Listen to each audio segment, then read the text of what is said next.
మనం Navodaya model grand test conduct చేయాలనుకున్నప్పుడు వేల సంఖ్యలో రిజిస్ట్రేషన్స్ వచ్చాయి.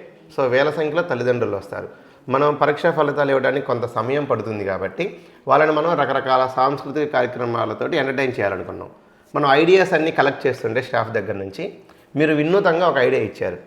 సార్ మనం ఒక 4th క్లాస్ స్టూడెంట్ తోటి సోదమ్మ క్యారెక్టర్ వేపిద్దామన్నారు. ఈ సోదమ్మ క్యారెక్టర్ అనేది నేను చిన్నప్పుడు చూశాను, విన్నాను.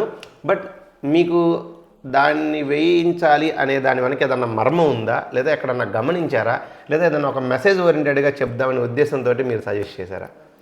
సోది అనే పదాన్ని మనం అందరం కూడా వినే ఉంటాం, ఆ పదాన్ని చాలాసార్లు ఉపయోగించి ఉంటాం. కానీ సోది అనే పదానికి అర్థం చాలామందికి తెలియదు. సోది అనగానే చాలా తేలిగ్గా తీసిపరేస్తూ ఉంటాం.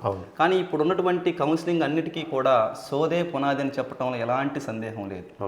మనిషి కష్ట సమయంలో ఉన్నప్పుడు అతనికి ఓదార్పు కావాలి, ధైర్యంగా ఉండు, భయపడవద్దు అని చెప్పేటువంటి శ్రేయాభిలాషి కావాలి. అలాంటి శ్రేయాభిలాషి మనకి ఈ సోదిలో కనిపిస్తుంది.